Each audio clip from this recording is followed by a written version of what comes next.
चलिए जी, आज का जो हमारा टॉपिक रहेगा वो रहेगा जी थ्योरी ऑफ सप्लाई, पूर्ति का सिद्धांत। अभी तक आप मेरे साथ डिमांड के बारे में पढ़ चुके हैं बड़े अच्छे से। देखो, जो डिमांड है वो डिमांड कौन करता है? डिमांड करता है जी एक कस्टमर, मतलब कि ग्राहक की बात की जाती है।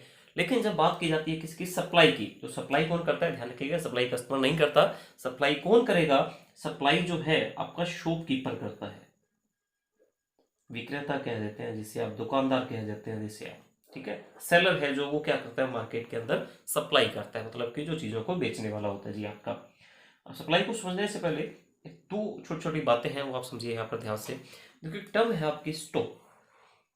यहाँ से हम समझेंगे बड़े अच्छे से कि सप्लाई क्या होती है हमारी, बट उससे पहले स्टॉक आप समझिए अच्छे से। स्टॉक क्या है जी आपका? देखो, मैं ये पेपर वेट बनाता हूँ जी, ठीक है। क्या है जी? मेरा प्रोडक्शन यूनिट है। काम है क्या? पेपर वेट बनाना और आगे इसको मार्केट में सेल करना। होलसेल का बिजनेस है जी, रिटेल में बिजनेस नहीं करते जी, ठीक है। अब मैंने यहाँ पे क्या किया जी? पेपर वेट बनाई। मेरी फैक्ट्री में जो प्रोडक्शन हुआ पेपर वेट का, वो हुआ कितना जी? 20,000 पेपर वेट, ठीक है। होलसेल का बिजनेस है, मार्केट में इसको सेल करते हैं कितने का? 7 रुपीज का। और इसको बनाने में जो हमारी कॉस्ट आती है, वो कॉस्ट आती है हमारी कितनी? 6 रुपीज पर यूनिट। वो थोड़ा सा मार्जिन रखा हुआ है, 1 रुपए का मार्जिन है, कोई ज़्यादा नहीं है जी, ठीक है। अब हुआ क्या, मेरे पास कोई मेरा फ्रेंड आया, बोला जी यार हिमांशु, तो मैंने सुना आप पेपर वेट बनाते हो। बिल्कुल बनाते हैं जी, तो मुझे कुछ पेपर वेट चाहिए जी आपसे। बिल्कुल ले जाइए, अपना तो बिजनेस ही यही है। कितने का लगाएंगे? देखो, होलसेल का बिजनेस है जी, कोई अपना कोई मोटा प्रॉफिट तो होता नहीं ज़्यादा। 7 रुपए का लगेगा जी आपको।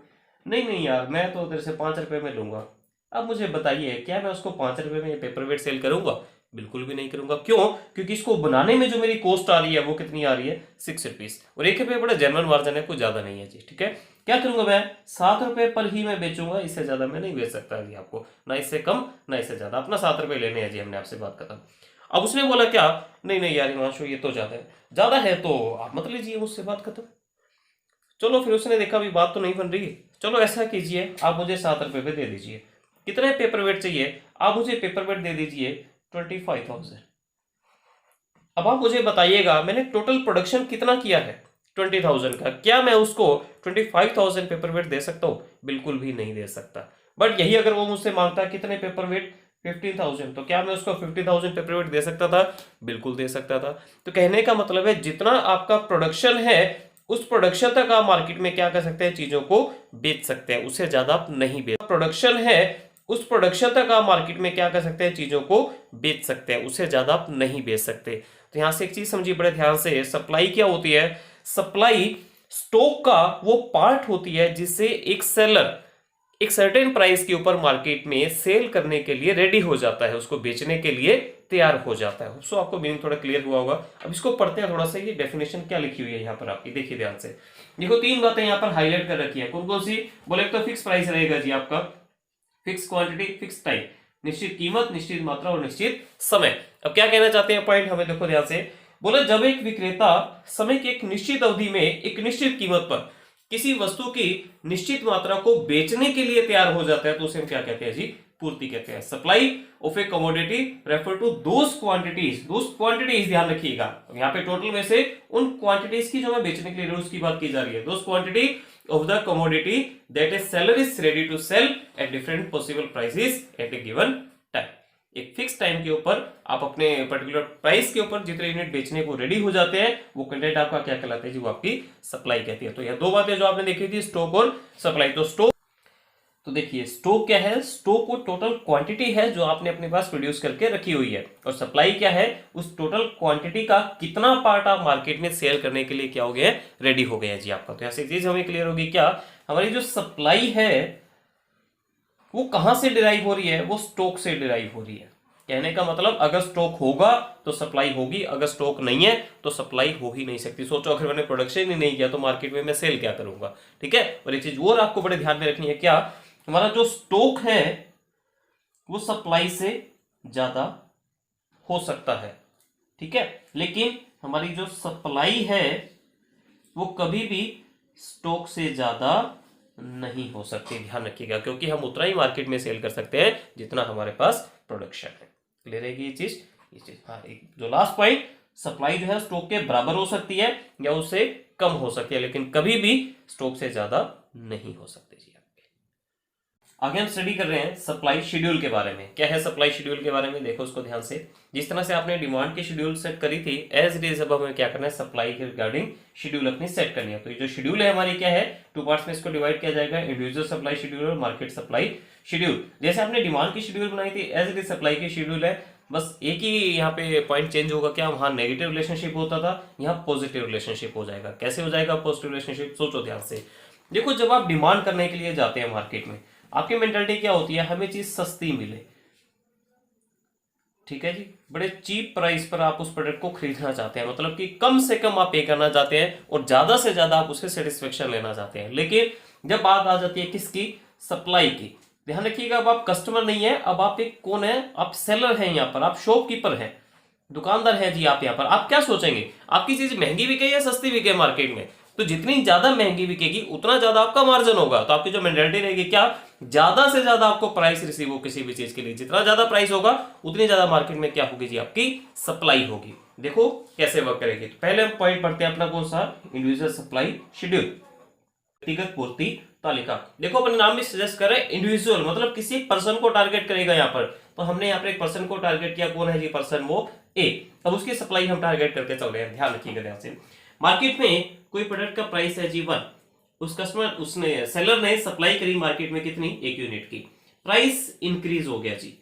ध्यान रखिएगा जब आप डिमांड की बात करते हैं, प्राइस इंक्रीज होता है तो डिमांड आपकी कम हो जाती है। लेकिन जब हम सप्लाई की बात करें, आप एक शॉपकीपर, आप एक दुकानदार हैं यहाँ पर, आप क्या चाहेंगे कि आपकी चीज महंगे से महंगी बिके, तो प्राइस जैसे ही बढ़ेगा मार्केट में आपकी सप्लाई भी बढ़ जाएगी। जैसे जैसे प्राइस क्या होता जा रहा है, इंक्रीज होता जा रहा है, वैसे वैसे आपकी सप्लाई भी क्या होती जा रही है, इंक्रीज होती जा रही है। यानी का मतलब प्रोडक्ट के प्राइस में और उसकी सप्लाई में कैसा है जी, एक पॉजिटिव रिलेशनशिप हमें यहाँ पर देखने को मिल रही है जी साहब, ठीक है। इसके बाद जो अगला पॉइंट हम कवर करेंगे वो क्या है जी, हमारा मार्केट सप्लाई शेड्यूल। देखो सेकंड पॉइंट आ गया हमारा मार्केट सप्लाई शेड्यूल, बाजार पूर्ति तालिका। देखो क्या है, मार्केट में बहुत सारे सप्लायर होते हैं, लेकिन यहाँ पर शेड्यूल के अंदर आपको क्या करना है, सिर्फ 2 ही सप्लायर को आपको टारगेट करके चलना है। और हम एक एजम्पशन लेकर चलते हैं, क्या ये 2 सप्लायर की जो नेचर है वही पूरी मार्केट के सप्लायर्स की क्या है, नेचर है जी आपकी। अब समझिए इसको ध्यान से। देखो मार्केट में हमने प्रोडक्ट का प्राइस रखा जी 1। अब ये सप्लायर है वो मार्केट में सप्लाई कर रहा है कितनी, 1 यूनिट की, लेकिन बी सप्लायर मार्केट में सप्लाई नहीं कर रहा। क्या है ये और क्यों है ये, इसको एक एग्जांपल से समझते हैं। मार्केट में देखो फतेहाबाद की बात करो ना, अगर स्वीट शॉप की बात की जाए, एक जाना माना नाम है, कौन सा, थाराराम स्वीट्स ज्वार चौक के अंदर जी आपका, ठीक है। और दूसरी तरफ जीटी रोड पे कौन है जी, ओम बीकानेर स्वीट्स वाला जी। अब आप गए जी उनके पास, हमने बात करी किसकी, गाजर पाक की, ठीक है। अब हुआ क्या, ओम बीकानेर वाला गाजर पाक देता है मार्केट में 450 रुपया पर केजी, ठीक है, लेकिन थाराम वही गाजर पाक देता है मार्केट में 500 रुपए किलो। जब बात आती है किसकी, 450 रुपए की, तो ओम बीकानेर वाला क्या कर रहा है जी, गाजर पाक सेल कर रहा है मार्केट में, लेकिन थाराम वहां पर मार्केट में गाजर पाक सेल नहीं कर रहा। अगर मैं बात करूं गुलाब जामुन की, ओम बीकानेर वाला 12 रुपए में पर पीस गुलाब जामुन दे रहा है, लेकिन थाराराम वही गुलाब जामुन दे रहा है 15 रुपए पर पीस के अंदर। क्यों दे रहा है ऐसा, देखो ओम बीकानेर वाले का क्या है, अभी काम थोड़ा सा कम है, अभी तो फिर भी थोड़ा पुराना हो गया वो, लेकिन जब स्टार्टिंग में जब वो आया था तो उसको मार्केट में क्या करना था, अपनी एक पहचान बनानी थी। अगर हम दोनों को कंपेयर करें तो कहीं ना कहीं थाराराम का काम ज्यादा है किससे, ओम बीकानेर से। तो हुआ क्या जी, यहाँ पर थाराराम वाला क्या बोल रहा है, अपने को सस्ते बेचने में कोई इंटरेस्ट ही नहीं है, क्यों, लेकिन बीकानेर वाला सस्ता क्यों दे रहा है, क्योंकि उसको मार्केट में अपनी एक पहचान बनानी है। तो वही चीज यहाँ पर है, देखो ये आप लगा सकते हैं बीकानेर वाला, यहाँ पर बी को आप लगा सकते हैं थाराराम स्वीट्स। अब 1 रुपए प्राइस है, ए सप्लाई कर रहे हैं, लेकिन बी उस प्राइस पे सप्लाई नहीं कर रहा मार्केट में। जैसे कि थाराम 450 रुपए पे गाजर पाक मार्केट में नहीं बेच रहा, बोला 500 होगा तो मैं बेचूंगा, 450 में मैं नहीं बेचूंगा इस चीज को। तो मार्केट की सप्लाई क्या होगी, दोनों को जब हम ऐड कर देंगे तो कितनी हो जाएगी जी, 1। देखो 1, देखो प्राइस इंक्रीज होकर हो गया 2। अब ए क्या कर रहा है, 2 यूनिट की सप्लाई कर रहा है। अब गाजर पाक देखो बीकानेर वाला 450 रुपए में बेच रहा था, जब सपोज करो ये 500 हो जाएगा, तो इसकी कोशिश ये रहेगी कि मैं और ज्यादा बेचूं, क्योंकि मार्जिन मेरा बढ़ गया। और थाराम क्या करेगा, इस 500 रुपए भी बेचना स्टार्ट करेगा मार्केट में भी। तो हुआ क्या, बी की सप्लाई कितनी है जी, 1, तो ऑल ओवर मार्केट की सप्लाई कितनी हो जाएगी, 3। प्राइस और इंक्रीज हुआ, ध्यान रखिएगा दोनों की इंडिविजुअल सप्लाई तो इंक्रीज होगी, साथ साथ मार्केट की सप्लाई भी इंक्रीज होती जाएगी। तो ए की सप्लाई कितनी हो जाएगी, 3, बी की सप्लाई कितनी हो जाएगी, 2, ऑल ओवर मार्केट की सप्लाई 5। प्राइस हुआ जी 4, ए की सप्लाई कितनी होगी 4, बी की 3, दोनों को ऐड किया तो मार्केट की सप्लाई 7 और प्राइस हो गया जी 5। ए की सप्लाई कितनी हुई 5, बी की सप्लाई कितनी हुई 4 और दोनों की मार्केट की सप्लाई कितनी हो गई जी 9। ये है जी आपका मार्केट सप्लाई शेड्यूल। नेक्स्ट हमारा पॉइंट है सप्लाई कर्व। क्या होता है ये सप्लाई कर्व, पूर्ति वक्र जिसको आप कहते हैं। जो आपने सप्लाई शेड्यूल अपना बनाया है वो सप्लाई शेड्यूल का एक ग्राफिक रिप्रेजेंटेशन कर देना क्या कहलाता है जी आपका सप्लाई कर्व कहलाता है जी आपका। तो क्या है वही 2 पार्ट्स में डिवाइड करेंगे जैसे हम डिवाइड में बनाया करते थे इस चीज को। इंडिविजुअली सप्लाई कर्व वो मार्केट सप्लाई कर्व। देखो इंडिविजुअली सप्लाई कर्व जो व्यक्तिगत पूर्ति वक्र है किसको टारगेट कर रहा है, किसी एक सप्लायर की मार्केट में सप्लाई को टारगेट कर रहा है कि डिफरेंट प्राइसेस के ऊपर एक सप्लायर मार्केट में किन प्रोडक्ट्स की सप्लाई करने वाला है, कितनी क्वांटिटी में सप्लाई कर रहा है वो चीजों की। ठीक है, तो देखो ये जो अभी आपने शेड्यूल बनाया था इसी शेड्यूल के बेस पर क्या करेंगे जी, हम ये कर्व सेट करेंगे अपना। देखो ध्यान से, प्राइस 1 है, सप्लाई कितनी है जी 1। यहाँ पे टारगेट किया हमने किसको, किसी एक पर्टिकुलर पर्सन को, ए की सप्लाई है तो ए का ही किसी एक पर्टिकुलर पर्सन का यहाँ पर कर्व सेट कर रहे हैं जी हम यहाँ पर। ठीक है, तो यहाँ हाईलाइट कर दो इस चीज को, किसका है जी, ए सप्लाई कर्व सेट कर रहे हैं जी हम यहाँ पर। ठीक है, देखो ध्यान से, प्राइस 1 है, सप्लाई कितनी है 1, दोनों पॉइंट्स को आपको मिला देना। प्राइस हुआ 2, सप्लाई कितनी होगी 2। प्राइस 2 है तो सप्लाई कितनी है जी आपकी 2। प्राइस हुआ 3, सप्लाई कितनी हो जाएगी 3। प्राइस हुआ 4, सप्लाई कितनी हो जाएगी 4। मिला दीजिए पॉइंट्स को। तो उसके बाद प्राइस हुआ 5, सप्लाई भी कितनी होगी जी 5। देखो जी पांचों पॉइंट आपके पास आ गए। अब करना क्या है, स्केल की हेल्प से इन सभी पॉइंट्स को आपस में आपको क्या कर देना है, मिला देना। जब आप बिल्कुल स्केल से बनाएंगे बिल्कुल एक मिनट में एक लाइन जाएगी जी आपकी। ये टर्म क्या बन जाएगी आपकी सप्लाई। तो ये क्या बन गया जी आपका इंडिविजुअल सप्लाई कर्व बन गया जी आपका। सेकेंड पॉइंट हमारा मार्केट सप्लाई कर्व। और मार्केट सप्लाई कर्व कैसे वर्क करेगा आपका, आपने मार्केट सप्लाई जो शेड्यूल बनाया है इसी का ग्राफिक रिप्रेजेंटेशन कर देना आपको। देखो ध्यान से, पहला काम आपको क्या करना है, दोनों सप्लायर के इंडिविजुअली सप्लाई कर्व को यहाँ पर सेट करना है आपको। फिर दोनों को ऐड करने के बाद हम क्या बनाएंगे जी, अपना मार्केट सप्लाई कर्व सेट करेंगे। कैसे होगा देखो ध्यान से, पहले पर्टिकुलर एक सप्लायर को टारगेट करो, यहाँ पर ए को टारगेट किया जी हमने यहाँ पर। देखो यहाँ से प्राइस 1 है, ए की सप्लाई कितनी है जी 1। प्राइस 1, ए की सप्लाई 1। अभी जो कर्व हम पीछे बना के आए जी अपना, प्राइस 2, सप्लाई कितनी हो गई जी 2। प्राइस हुआ 3, सप्लाई कितनी हो गई जी 3। प्राइस हुआ 4, सप्लाई कितनी हो गई 4। और प्राइस हुआ 5, सप्लाई कितनी हो गई 5। मिला दिया जी सभी पॉइंट्स को हमने आपस में। ये किसका बन गया जी, ए का सप्लाई कर्व बना जी यहाँ पर। अब क्या बनाना है आपको, बी का सप्लाई कर्व बनाना है। कैसे वो करेगा, देखो प्राइस 1 है, सप्लाई कितनी है 0। देखो प्राइस 1 है, सप्लाई कितनी है 0, यही खत्म कर देना इसको। प्राइस 2 हुआ तब सप्लाई कितनी है 1 यूनिट की है, बस ये चीज ध्यान रखना है थोड़ी आपको। प्राइस 2 हुआ तब सप्लाई कितनी हुई आपकी 1 हुई है यहाँ पर। प्राइस हुआ 3, सप्लाई कितनी आपकी 2। प्राइस हुआ 3, सप्लाई कितनी होगी जी आपकी 2 हो गई। यहाँ पर कर दीजिए इसको 2। ठीक है, यहां से हम बना रहे हैं इसको। प्राइस हुआ गया आपका 4, सप्लाई कितनी होगी जी 3। प्राइस हुआ 4, सप्लाई कितनी होगी है जी हमारी 3। मिला दीजिए इसको। और प्राइस हुआ 5, सप्लाई कितनी होगी जी हमारी 4। मिला देना इन पॉइंट्स को। ये क्या बन जाएगा जी आपका बी का सप्लाई शेड्यूल बन गया। अब इन दोनों को ऐड करके हमें क्या बनाना है, मार्केट का सप्लाई शेड्यूल बनाना है। कैसे वो करेगा, देखो प्राइस 1 है, मार्केट की सप्लाई कितनी है 1। प्राइस 1, मार्केट की सप्लाई 1। प्राइस 2, मार्केट की सप्लाई कितनी है 3। प्राइस 2 हुआ तो मार्केट की सप्लाई है जी 3। प्राइस हुआ 3 तो मार्केट की सप्लाई कितनी है 5। मिला दीजिए इन पॉइंट्स को। प्राइस हुआ 4, मार्केट की सप्लाई 7। प्राइस हुआ 5, मार्केट की सप्लाई कितनी है जी 9। सभी पॉइंट्स आपस में मिला दीजिए। ये क्या बन जाएगा जी आपका मार्केट सप्लाई। चलिए जी नेक्स्ट हमारा पॉइंट है पूर्ति फलन या पूर्ति को प्रभावित करने वाले कारक। सप्लाई फंक्शंस या कुछ एक ऐसे फैक्टर्स हैं जो सप्लाई को क्या करेंगे जी, इंपैक्ट करेंगे, उसको इन्फ्लुएंस करेंगे। तो कौन कौन से वो पॉइंट्स है, पढ़ते हैं उनके बारे में। फर्स्ट पॉइंट इसके अंदर जो है आपका प्राइस ऑफ कमोडिटी, वस्तु की अपनी कीमत। देखो बहुत सिंपल सा पॉइंट है। क्या है इसके अंदर, जैसे ही किसी प्रोडक्ट का प्राइस क्या होगा, इंक्रीज हो जाएगा, उसकी जो सप्लाई है वो क्या हो जाएगी, इंक्रीज हो जाएगी। प्राइस जैसे डाउन होगा सप्लाई भी क्या हो जाएगी आपकी डाउन हो जाएगी। कहने का मतलब एक पॉजिटिव रिलेशनशिप यहां पर आपको दिखा देना है, किसके बीच में, प्राइस के बीच में और सप्लाई के बीच में। सेकंड पॉइंट है हमारा नंबर ऑफ द फर्म्स, फर्मों की संख्या क्या है इसके अंदर, समझो बड़े ध्यान से। देखो आप सबके घरों में एलपीजी सिलेंडर आता है जी, या तो वो आएगा इंडियन का या वो आता है जी भारत गैस का। क्या इसके अलावा कोई और भी गैस आपके घरों में आता है? बिल्कुल नहीं आता जी। अब होता क्या है, समझना इस चीज को ध्यान से।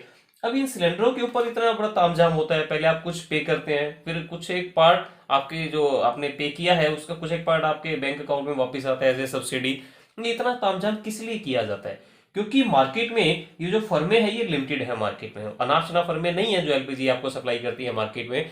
अगर मार्केट में बहुत ज्यादा फर्में हो जाएंगी, फर्मों की जो साइज है, जो क्वांटिटी है वो बढ़ जाएगी, तो मार्केट में बस बात है सप्लाई भी बढ़ जाएगी। लेकिन अगर मार्केट में क्या है, फर्में लिमिटेड है, तो मार्केट में सप्लाई भी क्या रहेगी जी, आपकी लिमिटेड रहेगी। थर्ड हमारा पॉइंट है goal of the firm, firm का जो उद्देश्य है। मुझे एक बात बताइए, मार्केट में सबसे पहले जो 4G लॉन्च किया वो किसने किया? वो लॉन्च किया जी एयरटेल कंपनी ने, ठीक है। लेकिन फिर भी जो लोगों की जुबान पे चढ़ा वो तो जियो चढ़ा जी। क्यों? समझते हैं इसको ध्यान से। हर कंपनी का क्या होता है, अपना एक ऑब्जेक्ट होता है, उसका एक मोटिव होता है, गोल होता है उसका। तो किसी का हो सकता है प्रॉफिट मैक्सिमाइज करना, किसी का हो सकता है सेल मैक्सिमाइज करना। कोई अपने लाभ अधिकतम करना चाहता है, कोई बिक्री अधिकतम करना चाहती है। तो जो एयरटेल कंपनी है उसकी मेंटेलिटी क्या है, हमें अपने प्रॉफिट को मैक्सिमाइज करना है, लाभ हमें ज्यादा से ज्यादा कमाना है। तो उस मोमेंट पर वो क्या करते हैं, उनका एक ही मकसद है, मार्केट में सप्लाई भले ही कम करो लेकिन लिमिटेड कस्टमर ऐसे हो जो आपको अच्छा खासा प्रॉफिट देके जाए। दूसरी तरफ हम बात करें कि इसकी रिलायंस इंडस्ट्री की जो जियो की सिमें बांटेगी, इनका मकसद एक ही था, क्या? अब मार्केट में सेल को बढ़ाओ अपनी, हमें ज्यादा से ज्यादा कस्टमर चाहिए, प्रॉफिट का हमें कोई मतलब नहीं है, हमें तो सिर्फ और सिर्फ क्या करना है, अपना मार्केट शेयर बढ़ाना है। तो जिसका मकसद क्या, मार्केट में सेल को मैक्सिमाइज करना, उसकी सप्लाई ज्यादा होगी मार्केट में। और जिसका मकसद है मार्केट में प्रॉफिट को मैक्सिमाइज करना, उसकी सप्लाई क्या होगी जी, मार्केट में कम होगी आपकी। समझते हैं नेक्स्ट पॉइंट के साथ। देखो जी फोर्थ पॉइंट आ गया हमारा चेंज इन टेक्नोलॉजी, तकनीक में परिवर्तन। देखो पहले जो हम प्रोडक्शन करते हैं, हमारी जो मशीनें हैं बहुत पुराने जमाने की लगी हुई हैं, प्रोडक्शन बहुत लो लेवल का होता है जी हमारा। लेकिन हमने क्या किया, अगर हमने टेक्नोलॉजी में चेंज कर दिया, जो मॉडर्न टेक्निक्स है हमने उनको अडॉप्ट किया, तो जैसे ही वो मॉडर्न टेक्निक्स आई हमारे बिजनेस के अंदर, तो हुआ क्या, जो हमारा प्रोडक्शन है वो बहुत क्या हुआ, इंक्रीजिंग रेट से हो रहा है जी हमारा, मतलब बहुत हैवी प्रोडक्शन हो रहा है हमारी प्रोडक्शन यूनिट के अंदर। तो जितना ज्यादा प्रोडक्शन होगा उतना मार्केट में सप्लाई भी आपकी बढ़ जाएगी। अगला पॉइंट है जी हमारा प्राइस ऑफ इनपुट्स, या इसी को नाम दिया जाता है price of factor of production. देखो हम जो भी प्रोडक्शन करते हैं, उस प्रोडक्शन को करने के लिए जो भी आपको फैक्टर्स चाहिए, अब फैक्टर्स क्या बात आ जाएगी आपकी, मतलब कि जो भी हम प्रोडक्शन करते हैं उसके 4 फैक्टर हम बेसिकली लेकर चलते हैं यहाँ पर। आगे जाकर आप समझेंगे इन चीजों को, लैंड, लेबर, कैपिटल और एंटरप्रेन्योर। अभी मैं ज्यादा डिटेल में नहीं जा रहा इन चीजों में, अभी सिर्फ आप एक सिंपल सी बात ध्यान में रखिए। ये देखो, ये मैं पेपर वेट बना रहा हूँ, इसको बनाने में देखो मेरे को जो रॉ मटेरियल चाहिए, वर्कर चाहिए, मुझे पैसा भी चाहिए इसको बनाने के लिए, बिल्डिंग प्लाट यूनिट सब कुछ मुझे चाहिए। तो होगा क्या, अगर इन चीज़ों को बनाने के लिए जो मेरे सोर्सेज यूज हो रहे हैं, जो फैक्टर्स यूज हो रहे हैं, अगर मार्केट में उनका प्राइस इंक्रीज हो जाएगा, तो भी सी बात है मेरे इस प्रोडक्ट का प्राइस भी क्या हो जाएगा, इंक्रीज हो जाएगा। देखो मैं मार्केट में इसको बनाता था, इसको बनाने में पहले जो मेरी कॉस्ट आती थी वो आती थी जी 7 रुपए, और मैं इसको 10 में मार्केट में सेल करता था। अब इसको बनाने में जो कॉस्ट आती है वो आती है जी 8.5 रुपए, लेकिन मार्केट में कस्टमर इसको 10 से ज्यादा तो खरीदने को तैयार नहीं है। 11, 12, 13 जो भी हम प्राइस रखते हैं उसमें बिकेगी नहीं ये चीज हमारी, तो हमारे मार्जिन क्या हो गए, यहाँ पर कम हो गए। तो मार्जिन जब हमारे कम हो गए तो हम इन प्रोडक्ट को बनाकर बेचने में ज्यादा इंटरेस्टेड नहीं रहेंगे। तो होगा क्या, मार्केट में जैसे ही इन इनपुट्स के प्राइस क्या हो जाएंगे, इंक्रीज हो जाएंगे, मार्केट में हमारी सप्लाई भी क्या हो जाएगी, कम हो जाएगी। और अगर इन इनपुट्स के प्राइस डिक्रीज हो जाए तो मार्केट में हमारी सप्लाई भी क्या हो जाएगी, बताइए जरा मुझे।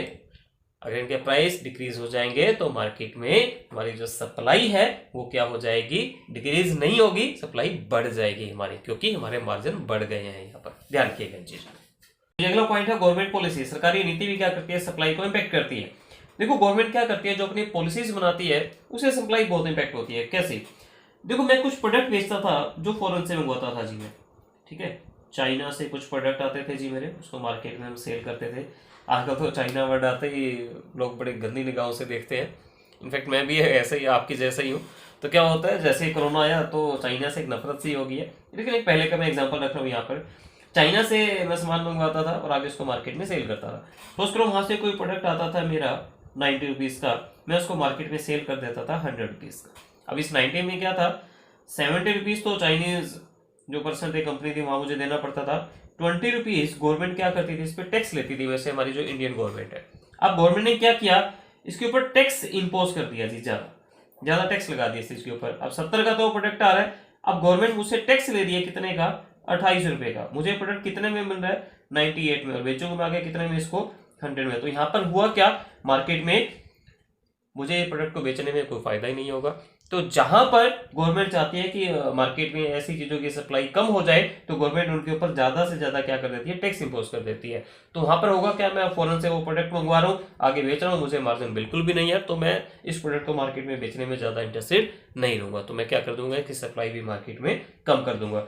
और अगर गवर्नमेंट किसी ऐसे प्रोडक्ट को ज्यादा बेचना चाहती है, तो गवर्नमेंट क्या करेगी, उस पर टैक्स जो है वो कम कर देगी, मुझे वो प्रोडक्ट सस्ता मिलेगा और मैं उसको मार्केट में ज्यादा सप्लाई करूंगा, क्योंकि मेरे मार्जिन भी क्या हो गया, बढ़ गया जी वहां पर आपके। ठीक है, नेक्स्ट पॉइंट पे आते हैं। जो पॉइंट है, एक्सेप्टेशंस ऑफ प्रोड्यूसर, उत्पादकों की संभावनाएं। हमारे जो प्रोड्यूसर्स हैं उनकी जो एक एक्सेप्टेशंस है वो भी सप्लाई को क्या करती है जी, इंपैक्ट करती हैं।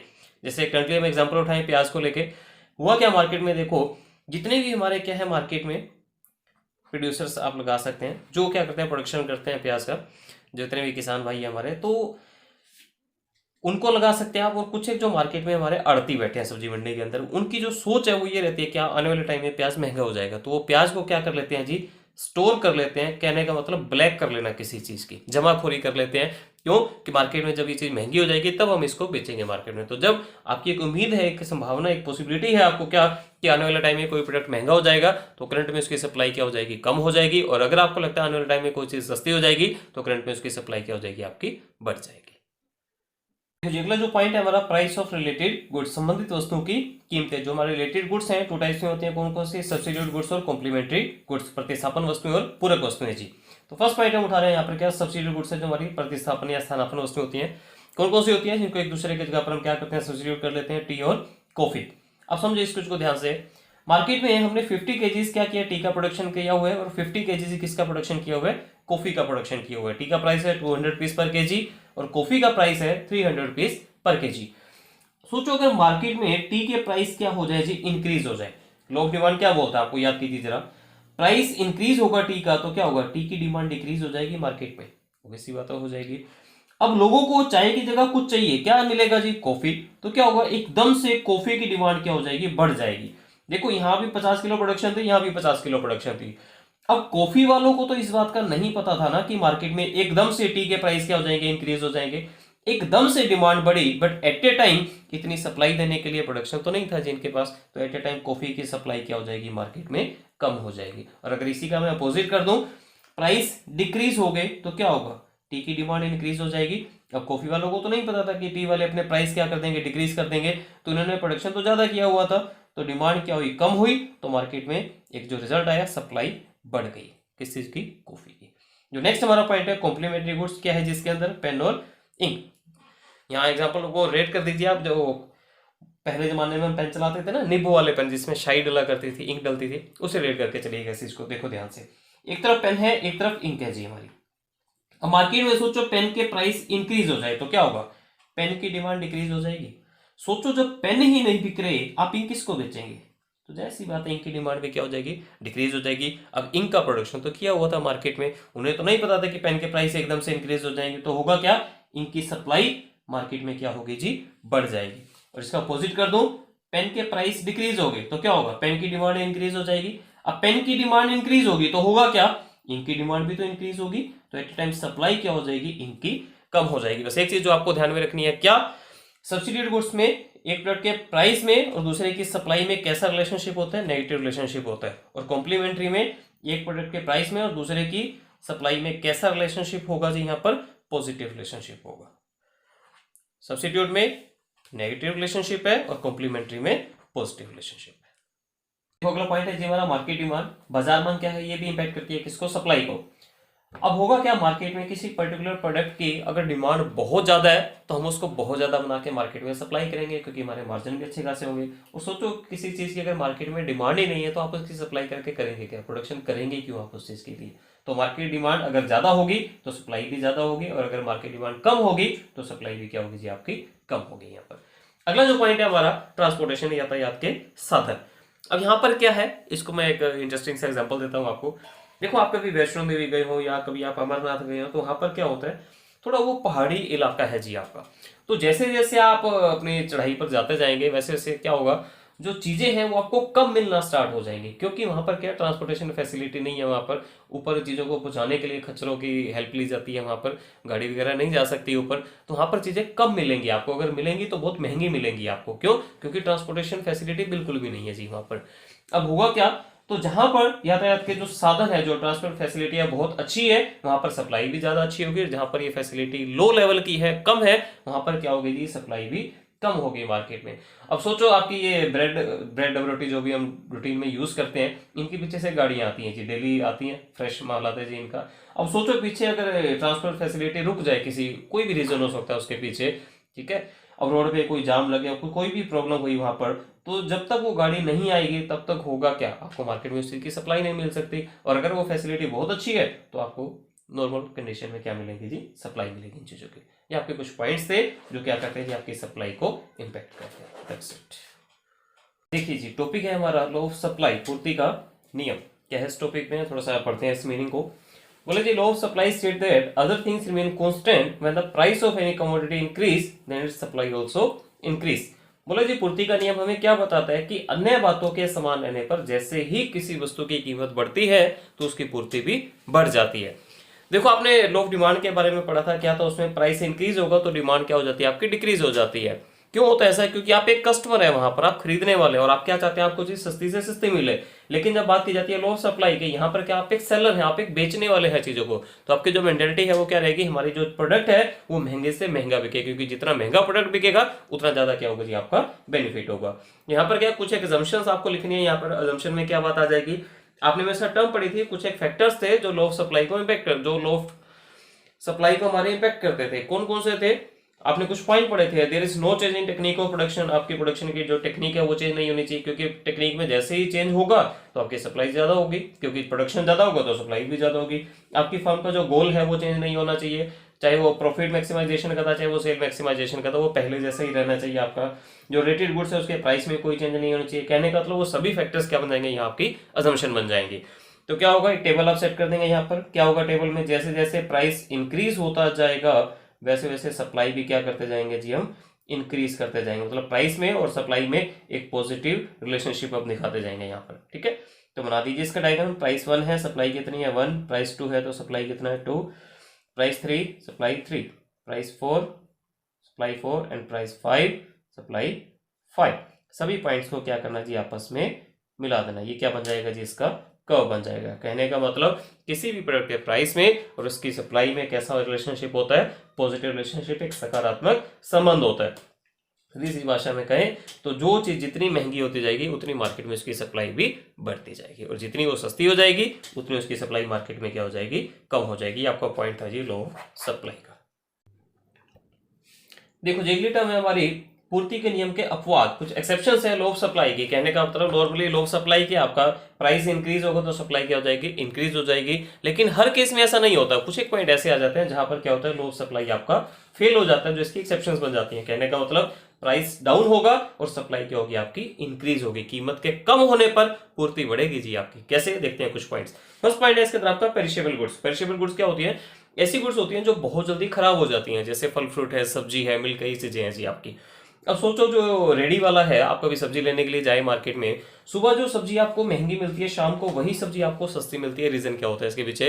रीजन ये होता है कि उस रेडी वाले की एक मेंटालिटी होती है, क्या अभी मेरा ये प्रोडक्ट बिक तो रहा है इतने में, अगर कल तक ये रह गया तो कल तक ये भी नहीं बिकेगा, सारी की सारी सब्जी मेरी क्या हो जाएगी, खराब हो जाएगी। तो शाम को क्या करता है, जो प्रोडक्ट सुबह वो 40 रुपए किलो बेच रहा था वही सब्जी वो शाम को बेच रहा है किसके ऊपर, 25 या 30 रुपए किलो पर। वो भी आवाज मार मार के आपको दे रहा है, आप ले जाइए इस चीज को। क्यों? अगर वो नहीं बेची गई तो वो क्या हो जाएगी, खराब हो जाएगी। तो वहां पर प्राइस कम करके भी सप्लाई को बढ़ाया जाता है। सेकंड पॉइंट है इसके अंदर आपका नीलामी की वस्तु, ऑक्शन थिंग्स है जी।